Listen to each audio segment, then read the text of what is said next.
Hey folks, welcome back to the channel. So I had a little oopsie with my Tinyhawk 2 race and I ripped the receiver antenna off of it. Yep, unfortunately it ripped right off. My bad, I pulled on it. I knew I shouldn't have and it broke. So I'm going to show you how to repair it because well, we need a receiver antenna and I don't feel like putting a different receiver in it. The stock one works just fine. So first things first, the whole entire exposed piece of the element came off. So luckily we can use that to measure up how long of an element we should have. Now I know there's a calculation based on the speed of light and all that stuff and how long it should be, but that doesn't account for the internal impedance and capacitance of the receiver itself. So we're going to try to stick with whatever the manufacturer has, which is about 34 millimeters. Now what we can do one of two things. We can replace the entire antenna or we can just trim back the outer sheath on the existing antenna. Unfortunately, I don't have enough length left of what's here to be able to do that. I do, however, have a bunch of leftover antennas from like an old, I think this is from like a, X4R SB, like an old FR Sky 2.4 gigahertz and receiver, and these are actually cut to the exact same length, so we don't have to mess with this anymore. So the nice thing we can do is we can just remove this one and solder on a new one, and I'm going to show you how to do that. It's not hard. There is, I don't know, it can be a little tricky because this coaxial cable is sometimes a little difficult to work with. So I'm just going to kind of eyeball how long I need this connector, this wire to be, and I'm just going to snip that. Save this because we can reuse that later for another antenna. Let's get in here nice and tight. See what we got going on here. So first things first, I had to kind of push this capacitor up out of the way. Be real gentle with it. We don't want to break the legs off of it. And that'll give us something to give us some room to work here.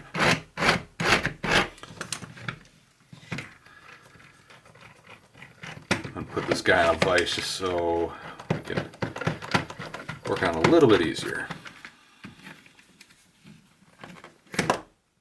Get the rest of my parts out of the way. Shit show. Wouldn't be anything else. Here we go. Okay. Now, first things first is we need to remove our old antenna. Not super difficult. It's just going to require a little bit of slaughtering time. Alright, so we'll grab our soldering iron, and at 850 degrees, let's just go ahead and heat this up. And lightly pull on it so it comes off the pad there. And then just a little bit right there. Okay, so we have our old antenna off. Now, we can go through and just kind of clean this up a little bit. Just heat it up and let it kind of re-solidify itself. You may want to grab some solder wick, get in there and kind of dab it up a little bit. Actually, we'll do that right now. So be careful you don't touch too many components and then, you know, just kind of screw everything up.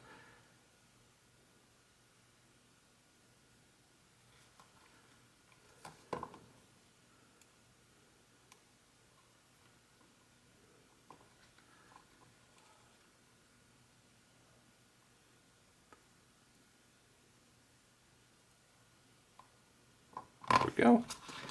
Get that pad cleaned up real good. And let's see if we can get in here and get this a little bit right here. Not causing any damage. Solder wick is great stuff, but it can get away from you and you'll end up pulling components off a board if you're not careful.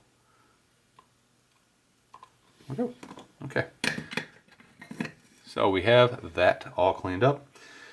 Now we're going to move on over to our antenna wire here. So kind of get an idea of how far back we need to peel our insulation. If I could find a marker. Oh, my daughter gets in here and steals everything. Okay, so Down here is going to be our center conductor, and this is going to be the ground for our shield. So let's just go ahead and mark right about there, if we can, which we can't. All right, awesome. Well, we got a decent idea of how far back we gotta go. Okay, so we have our wire kind of marked. So what we're gonna need to do is try to straighten this out the best we can without like kinking it. And we're gonna need a nice, sharp X-Acto blade. This is about the dullest one I can find because I just don't have any new blades. Find that mark, and I'm not pushing too hard on it, just very gently.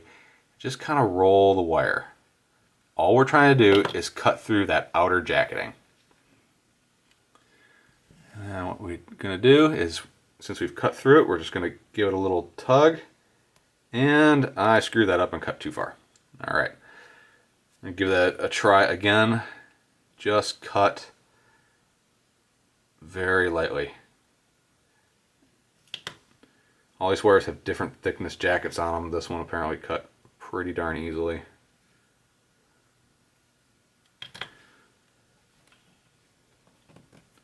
Come on. Alright, so we got that cut. Sometimes you can kind of flex the wire a little bit. Go ahead and kind of flex the cable right where you made that tiny little score. Very gently. And you'll see like a shiny little braid coming out of there. Grab it with your fingernails. Just very gently pull the jacketing back. You can kind of see right there. Focus. There you go. That is the outer ground. So let's go ahead and keep pulling this back until our outer jacket comes off. So all we have is just a little tube of jacketing. Just with your finger, just kind of peel the grounding braid back. Just a little bit.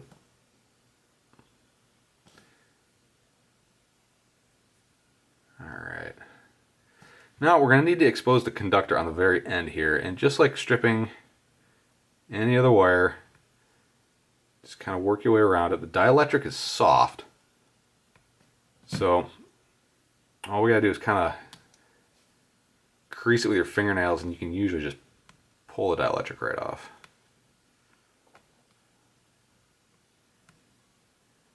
Alright, so there you go. Now you see we have our exposed inner conductor with a dielectric jacket and then the grounding braid.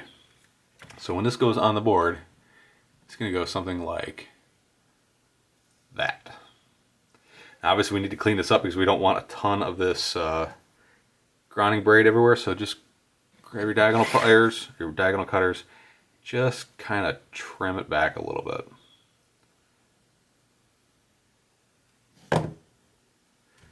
And make sure we don't have any stray hairs everywhere. So we don't want that bridging any of our components. There you go. That is, need something like better to contrast against.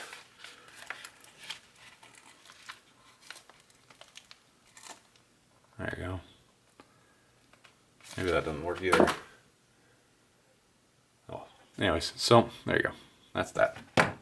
Now, I'm going to grab our board.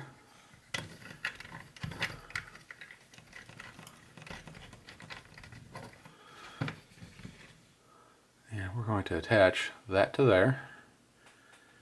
And I may have trimmed my grounding braid back just a little too far. And it looks like, yes, I have. So what we can do is we can just trim off the conductor. Just a hair. And I'll just measure it back up again.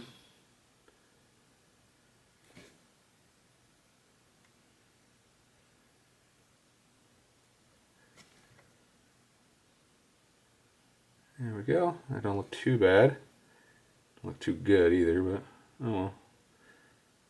It's good enough for what we're trying to do. Okay. So that's that. Alright, so let's grab some solder. And let's go ahead and tin these pads back up.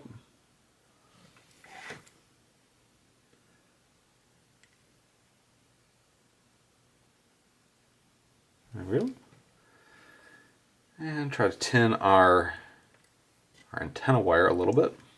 Come on, work with me here.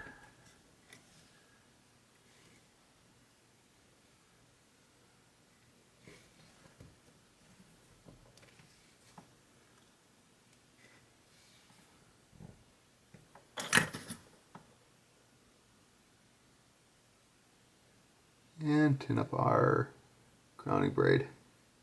There we go.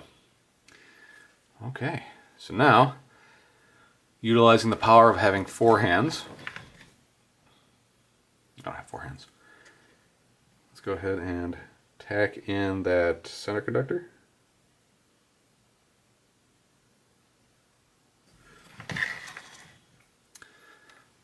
Oh, I dropped it. Shit, where'd it go? Oh, it's so hard to find anything. Ah, got it. So hard to find things when they fall on the carpet here. Alright. Get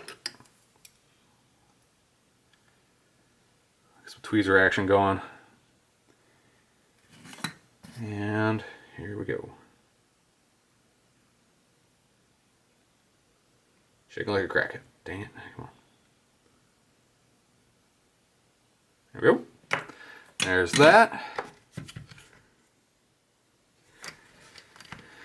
And the grounding braid, we'll just go ahead and kind of press it in, hope for the best. Ow, it's hot. There we go. That's that. Our antenna is back to normal. Well, I guess we'll put this thing back together so y'all can see that. Alright, so put this capacitor back into place here. And reattach our camera. I really like this quad. This is one of the funnest little hobby flying quads I have. I mean, it's just, by hobby flying, I mean, I just go out and fart around with it. It's nothing, there's no like threat with it. It's just a fun little quad.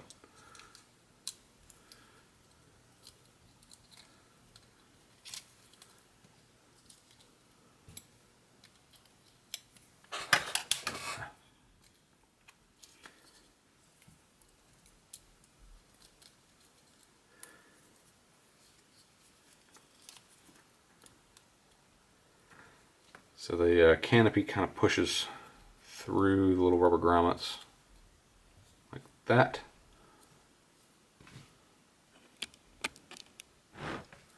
Stupid Sony camera overheats. And then there are 4 little white bobbins that go over top. Like that. Let's go ahead and get those in place.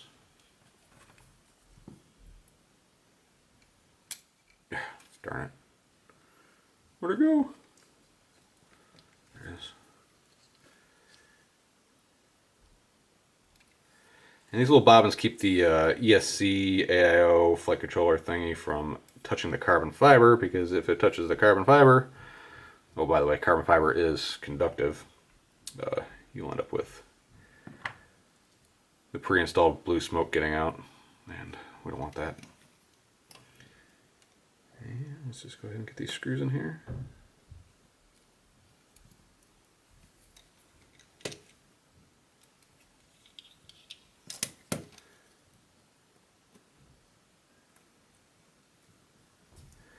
And by the way, it's always a good idea to grab an eye, like a jeweler's loop, eye loop, to kind of look over your work. Make sure you didn't splatter any solder anywhere, because that would be pretty sad. You get in here to fix it, you end up destroying it.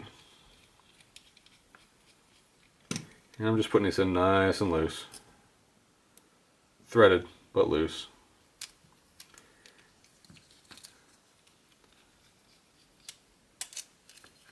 And we just snug them down.